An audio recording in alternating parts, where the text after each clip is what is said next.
नमस्कार दोस्तों, बहुत बहुत स्वागत करते हैं आज के फिर से एक नई घटना में। दोस्तों, आज की घटना काफ़ी हैरान कर देने वाली और काफ़ी झकझोर देने वाली है।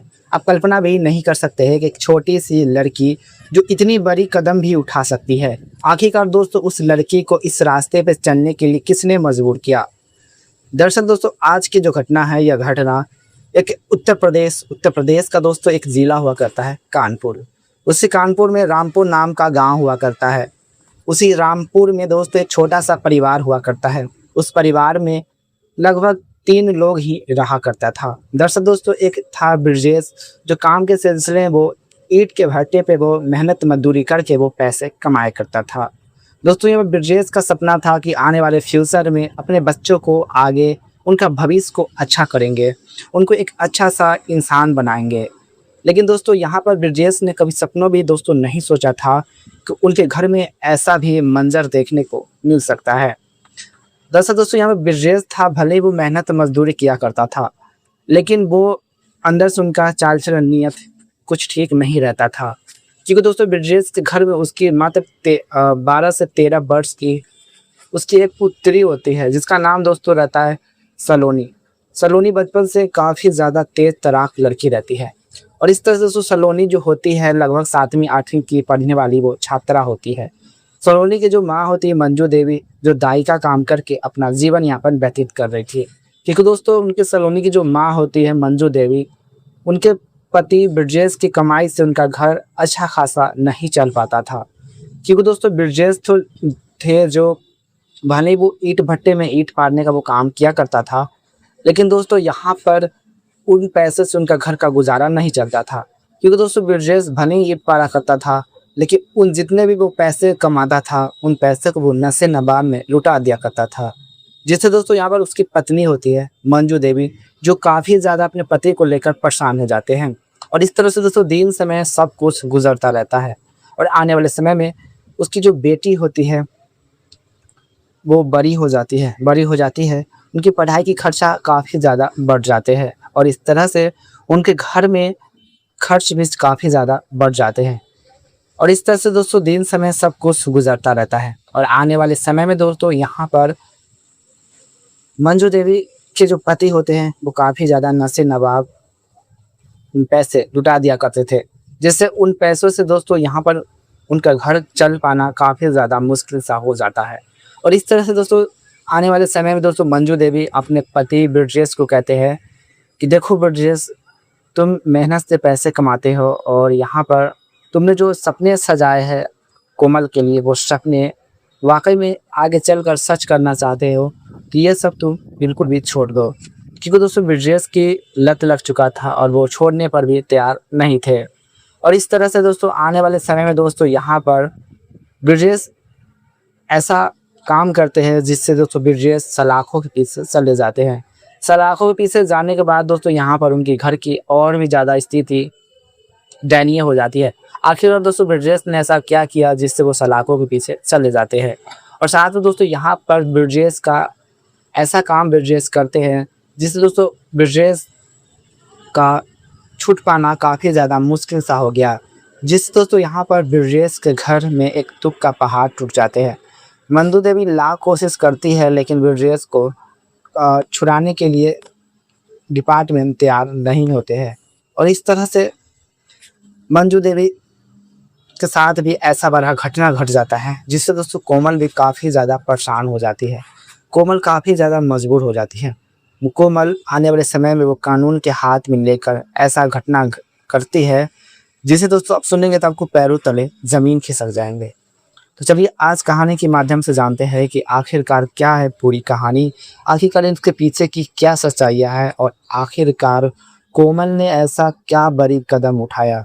दोस्तों कहानी में आगे बढ़ने से पहले वीडियो को अभी तक लाइक नहीं की है तो वीडियो को लाइक करके चैनल को सब्सक्राइब ज़रूर करें। कमेंट बॉक्स में ये भी बताएं कि वीडियो आप कहाँ के देखने वाले दर्शक हैं। और साथ में दोस्तों चैनल को भी सब्सक्राइब ज़रूर कर ले ताकि मेरा हौसला भी बढ़ता रहेगा। तो चलिए कहानी की ओर बढ़ते हैं। दरअसल दोस्तों यहाँ पर कानपुर का रहने वाला ब्रजेश, ये बचपन से काफ़ी ज़्यादा मेहनती थे। ब्रजेश के माता पिता बचपन में ही गुजर जाते हैं, जिससे दोस्तों ब्रजेश की शादी बचपन में ही कम उम्र में हो जाते हैं। कम उम्र में एक मंजू देवी की महिला के साथ उनकी शादी हो जाती है। उनकी शादी हो जाने के बाद उनके घर में उनकी शादी का लगभग 5 से 6 साल गुजर जाता है। ब्रिजेश काफ़ी ज़्यादा परेशान हो जाते हैं अपनी शादी को लेकर, क्योंकि दोस्तों यहाँ पर ब्रिजेश के जो पिताजी थे उनके पास काफ़ी ज़्यादा प्रॉपर्टी हुआ करता था। उनके पास काफ़ी ज़्यादा बीघा-बीघा ज़मीन हुआ करता था और एक तरह से दोस्तों ब्रिजेश का परिवार काफ़ी ज़्यादा पैसे वाले थे। उनके किसी भी चीज़ में कमी नहीं हो पाती थी। लेकिन दोस्तों आने वाले समय में ब्रिजेश की सारी प्रॉपर्टी, सारी दौलत पर ऐसा नज़र लगता है जिससे दोस्तों ब्रिजेश कहीं का नहीं रहता है, ना ही घर का रहता है, ना ही घाट का रहता है। और इस तरह से दोस्तों ब्रिजेश के सारे प्रॉपर्टी हज़म हो जाने के बाद ब्रिजेश घर से बेदखल हो जाता है और इस तरह से तो ब्रिजेश अपने बच्चों को लेकर उनका कोई भी जितने भी उसके ब्रिजेश के पिताजी की जितने भी बिजनेस थे, कामकाज थे, वो सारा कुछ दिन समय गुजरने के बाद सब खत्म हो जाते हैं और इस तरह से तो ब्रिजेश अकेला पड़ जाता है और उनके घर में कोई भी नहीं रहते हैं और ब्रिजेश दोस्तों किसी भी तरह से ब्रिजेश का उसके परिवार वाले, उनके रिलेशन, उसके रिलेटिव जितने भी थे, सभी लोग मिलकर ब्रिजेश को दोस्तों शादियाँ करा देते हैं। शादियाँ करा देने के बाद ब्रिजेश अपने आप को काफ़ी टूट जाते हैं, क्योंकि ब्रिजेश के ऊपर काफ़ी ज़्यादा बोझ बन जाता है आने वाले समय में उसके घर को लेकर और इस तरह से ब्रिजेश का कहीं पर भी कुछ भी काम नहीं मिल पाता था। ब्रिजेश अपने पत्नी को लेकर बाहर कमाने के लिए चला जाता है। दोस्तों बाहर कमाने के लिए चला जाता है और बाहर उनसे काम भी मिल जाता है, लेकिन वो काम ऐसा मिलता है जिससे ब्रिजेश और साथ उसकी पत्नी के लिए बहुत ही बड़ा टास्क साबित होने वाला था, क्योंकि दोस्तों वो काम ऐसी काम था जो ब्रिजेश की पत्नी सहन नहीं कर पाई और इस तरह से दोस्तों यहाँ पर 12 घंटे की ड्यूटी ब्रिजेश के लिए एक बहुत ही बड़ा हार्ड साबित हो सकता था और इस तरह से तो ब्रिजेश लगभग 2 साल तक बाहर वो कमाते हैं। कमाने के बाद भी वो उन पैसों से जो उनका सपना था, खुद का घर बनाने का, खुद का ज़मीन जायदाद हो, खुद का महल हो, वो सपने ब्रिजेश का ख़त्म हो जाते हैं और इस तरह से जो ब्रिजेश की तबीयत उसकी पत्नी के दिन पर दिन बिगड़ने लगती है और कहीं ना कहीं दोस्तों ब्रिजेश अपने विदेश छोड़कर वो घर वापस अपना गांव चला आता है। यहीं पर आसपास वो काम ढूंढने की तलाश में जुट जाते हैं और इस तरह से उनका काम एक ईंट के भट्टे पे मिल जाता है। ईंट के भट्टे पे अपनी पत्नी के साथ वहीं पर रहते, वहीं पर वो ज़िंदगी बिताते और उसका काम ईंट के भट्टे पर दोस्तों मिल जाते हैं और इस तरह से दोस्तों दोनों पति पत्नी ईंट के भट्टे पे काम करने लगते हैं। महीना गुजर जाता है। महीना गुजर जाने के बाद यहाँ पर दोस्तों ब्रिजेश और उसकी पत्नी मंजू देवी होती हैं, वो भी दोनों ईंट पाड़ने का काम किया करते थे और इस तरह से दोस्तों यहाँ पर मंजू देवी के ईंट पाड़ना बहुत ही एक हार्ड साबित होने वाला था। मंजू देवी ब्रिजेश को कहते हैं, देखो ब्रिजेश, हमसे ये ईंट वाला काम नहीं होगा, मुझसे ये डेली की डेली ये ईंट पाड़ने वाला काम हमारे लिए हमसे नहीं हो पाएगा। इससे अच्छा है कि हम किसी घर पे झाड़ू पोछा लगाकर कुछ पैसे कमा लें। तो यहाँ पर ब्रिजेश के लिए उसकी पत्नी का यह डिसीजन उसे काफ़ी अच्छा लगता है, क्योंकि ब्रिजेश को भी अच्छा नहीं लगता था कि अपनी पत्नी को इस तरह से ईंट पाड़ने वाला काम उन्हें सौंपे और ऐसे ही समय गुजरता रहता है। ब्रिजेश की शादी का लगभग काफ़ी साल गुजर जाते हैं। उनका कोई भी दोस्तों संतान नहीं हो पाते हैं, लेकिन बड़ी ही मुश्किल से उसका एक संतान होते हैं, उसकी एक पुत्री होती है जिसका नाम दोस्तों कोमल रहता है। कोमल जन्म से ही काफ़ी ज़्यादा वो अजीब किस्म की वो लड़की रहती। उनके चेहरे, उनकी मुस्कुराहट आने वाले सामने इंसान को भी काफ़ी ज़्यादा आकर्षित कर देते हैं। ब्रिजेश अपनी बेटी को जन्म देकर वो काफ़ी ज़्यादा खुश हो जाते हैं और मंजू देवी भी अपने आप को काफ़ी खुश हो जाती है। मंजू देवी ब्रिजेश को कहते हैं कि देखो ब्रिजेश, ये बड़ी होकर काफ़ी अच्छा करेगी, मुझे पूरा यकीनन है। और इस तरह से दोस्तों ब्रिजेश अपनी बड़ी ही मुश्किल से एक बेटी को जन्म देते हैं। ब्रिजेश अपनी बेटी को किसी भी चीज़ में दोस्तों कमी नहीं होने देते थे। बचपन से ही वो काफ़ी ज़्यादा लालन पालन पोषण किया करते थे और वो किसी भी चीज़ में कमी नहीं होने देते थे। ब्रिजेश की बेटी जो कोमल होती है वो बड़ी हो जाती है, लगभग 13 से 14-15 वर्ष की वो हो जाती है। वो काफ़ी ज़्यादा खूबसूरत दिखने लगती है लेकिन वो अंदर से काफ़ी ज़्यादा गुस्से और साहस वाली लड़की थी।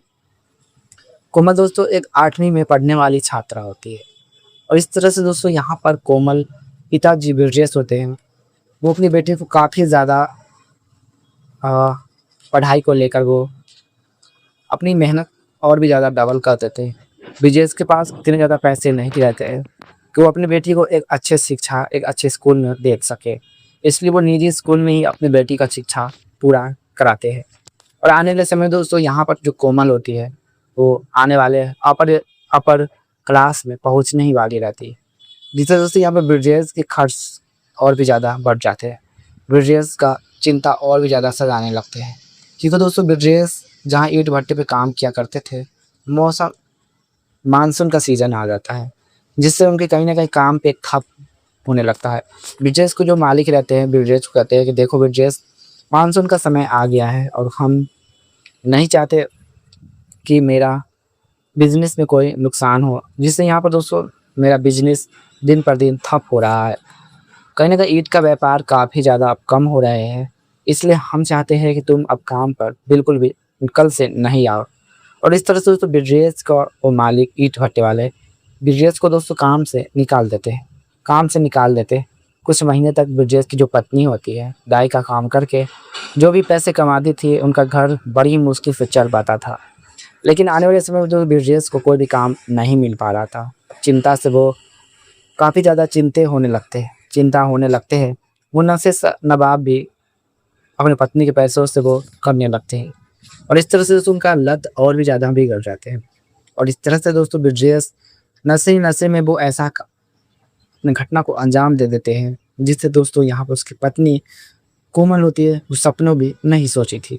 दोस्तों यहाँ पर कोमल होती है, जो अपने पति को शादी को लेकर जब से हुई थी, वो अपने पति को नहीं लगाते थे, ना ही उनके साथ अपना समय भी व्यतीत करते थे और इस तरह से दिन समय सब कुछ गुजरता रहता है। कोमल दोस्तों नशे नवाब में वो कुछ भी नहीं समझता था कि सामने वाला इंसान कौन है। लेकिन दोस्तों यहाँ पर आने वाले समय में ब्रजेश होते हैं, आने वाले समय में दोस्तों यहाँ पर उसकी जो बेटी कोमल होती है, अपने आप को वो काफ़ी टूट जाती है कि मेरे पिताजी को आखिरकार क्या हो गया है।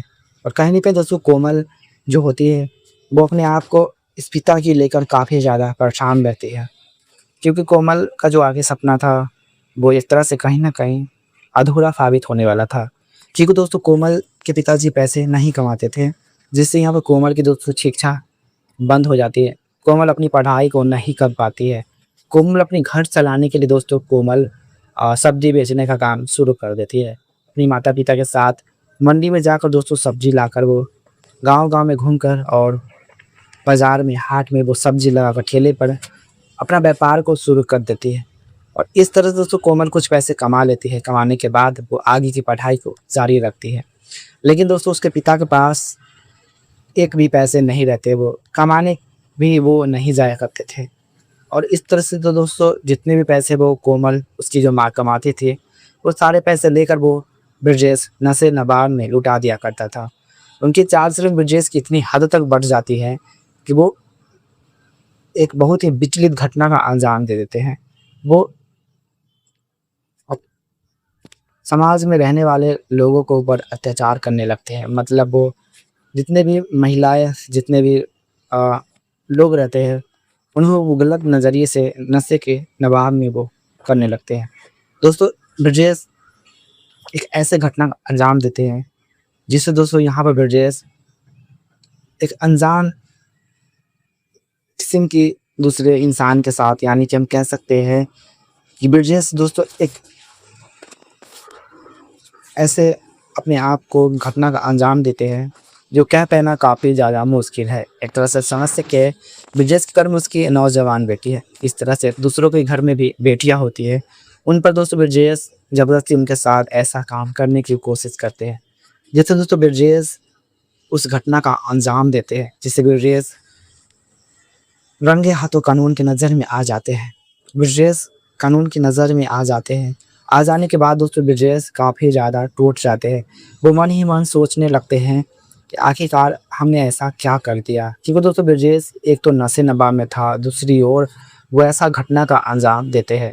और इस तरह से दिन समय सब कुछ गुजरता रहता है। ब्रिजेश सलाखों के पीछे चले जाते हैं और आने वाले समय में दोस्तों ब्रिजेश की जो पत्नी मंजू देवी होती है, जब उसे पता चलता है कि उसके पति सलाखों के पीछे है, तो मंजू देवी अपने पति को छुड़ाने के लिए सलाखों के पीछे अपने पति से मिलने के लिए वो जैसे ही जाती है तो वो काफ़ी ज़्यादा टूट जाती है। वहाँ पे पुलिस दरोगा ऐसे कई सारे डिपार्टमेंट से वो हाथ जोड़ती है, लेकिन कोई भी सुनने को तैयार नहीं थे, क्योंकि उसके पति ने ऐसा घटना का अंजाम दिया जो उसे काफ़ी ज़्यादा सज़ा सुना दी गई। लेकिन ब्रिजेश अपनी पत्नी को रो रो कर कहते हैं कि मुझे यहाँ से निकालो, मेरे यहाँ दम घुट रहा है। उसकी पत्नी काफ़ी ज़्यादा टूट जाती है और इस तरह से तो यहाँ पर उस दरोगा को देखा नहीं जाता है और वो कहते हैं तुम्हारे पति को हम छुड़वा देंगे, लेकिन बशर्ते तुम्हें एक शर्त को माननी पड़ेगी। मंजू देवी कहती है कि मेरे पति को छुड़ाने के लिए हम कोई भी शर्त मंजूर है मुझे करने के लिए, हम तैयार है। और इस तरह से दोस्तों यहाँ पर मंजू देवी जो होती है वो अपने पति को छुड़ाने के लिए सारी हदें को वो पार कर देती है और इस तरह से यह सिलसिला काफ़ी दिन तक चलता रहता है। वो दरोगा मंजू देवी को झांसा देती और वो हर बार मौके का फ़ायदा उठाया करते और ये सब देखा नहीं जाता, लेकिन मंजू देवी के घर पर वो दरोगा भी आया करते थे और मंजू देवी के साथ वो उनके साथ संबंध बनाया करते थे। और इस तरह से दोस्तों यहाँ पर मंजू देवी काफ़ी ज़्यादा टूट जाते हैं। एक दिन दोस्तों मंजू देवी अपने दरोगा को देर रात घर पर दरोगा अक्सर आया करते थे। मंजू देवी कहते हैं कि आखिरकार तुम मेरे पति को कब छुड़ाओगे। और इस तरह से दोस्तों वो दरोगा कहते हैं जब तक मेरी मुराद पूरा नहीं हो जाते हम तुम्हारे पति को नहीं छुड़ाएंगे। मंजू देवी का कोई भी दोस्तों दूसरा रास्ता नहीं था, लेकिन ये सब उसकी जो बेटी कोमल होती है देख रही होती है। कोमल को ये नहीं पता कि आखिरकार घर पर क्या हो रहा है। कोमल जब सो जाती तब वो दरोगा मंजू देवी के घर पर आता था और वो मंजू देवी के साथ वो ऐसा काम किया करता था। लेकिन इस तरह से दोस्तों यहाँ पर जो कोमल होती है उसकी आधी रात को जब आंखें खुलती हैं वो अपनी माँ के कमरे की ओर जाने लगती है। जैसे दोस्तों माँ के कमरे की ओर जाते हैं, उस दिन ऐसा किस्मत था कि मंजू देवी के दरवाजे खुले हुए थे। मंजू देवी के अंदर की जो नज़ारा देखते हैं उसकी बेटी कोमल के दोस्तों पैरों तले ज़मीन के सो जाते हैं। कोमल दोस्तों सोचने पर मजबूर हो जाती है कि आखिरकार मेरी माँ इतनी हद तक नीचे कैसे गिर सकती है। जैसे दोस्तों पुलिस दरोगा को देखते हैं तो वो कोमल अपने आप को काफ़ी ज़्यादा टूट जाती है। वो बिना कुछ सोचे समझे दोस्तों यहाँ पर कोमल होती है अपनी किचन की ओर जाती है। जाने के बाद एक आधुनिक हथियार को लेती है। लेने के बाद बिना कुछ सोचे समझे दोस्तों वो अपनी उस दरोगा के ऊपर वो वार कर देती है। उनकी दोस्तों ऊपर का पार्ट, सिर का पार्ट वो लेकर जहाँ पे उसके पीते कैद थे वहाँ पर वो पहुँच जाती है। पहुँच जाने के बाद सभी डिपार्टमेंट वाले देखकर, वहाँ के पुलिसकर्मी देखकर सभी के दोस्तों पैरों तले ज़मीन खिसक जाते हैं। वो सोचने पर मजबूर हो जाते हैं कि आखिरकार एक छोटी सी लड़की ऐसा काम कैसे कर सकती है। और इस तरह से तो कुछ लोग पुलिसकर्मी हैं कोमल के हाथ में देखते हैं तो सभी को दोस्तों पैरों तले ज़मीन खिसक जाते हैं और मन ही मन सोचने लगते हैं कि आखिरकार यह तो ब्रिजेश की बेटी है, आखिरकार यह ऐसे घटना का कैसे अंजाम दे सकती है। यहाँ पर दोस्तों कोमल अपने एसपी साहब के सामने अपनी सारी बात को रखती है। एसपी साहब कोमल की सारी बात सुनकर एसपी साहब के आंखों में दोस्तों आंसू आने लगते हैं। एसपी साहब मन ही मन सोचने लगते हैं जो हुआ अच्छा हुआ, जैसे करनी वैसी भरनी। और इस तरह से दोस्तों कोमल के ऊपर कोई भी मुकदमा दर्ज नहीं करते हैं। उसके पिता को कोमल की इस बहादुरी के लेकर हमेशा हमेशा के लिए उसके पिता सलाखों से बाहर आ जाते हैं और आ जाने के बाद दोस्तों उसके पिता ब्रिजेश को फिर से एक नई खुशियाँ के साथ जीने का मौका मिल जाते हैं। और इस तरह से दोस्तों कोमल आने वाले समय में अपने परिवार के साथ खुशी मंगल रहने लगते हैं और आने वाले समय में दोस्तों कोमल का सपना भी पूरा हो जाता है। कोमल आगे पढ़ लिख कर एक अच्छे से इंसान बन जाती है। बन जाने के बाद अपने माता पिता के सपने का बोझ वो हल्का कर देती है और वो अपने सपने को पूरा कर देती है। दोस्तों यहाँ पर कोमल ने ये सही किया या गलत किया कमेंट बॉक्स में हमें ज़रूर बताएं। और आज की कहानी से किसी का दिल दुखाना, ठेस हो जाना मेरा कोई भी मकसद नहीं है। बस आप सबको जागरूक करना है कि आखिरकार आज की दुनिया में लोग अपनी ज़रूरत के लिए कितना भी हद तक नीचे गिर जाते हैं। कोमल ने ये सही किया।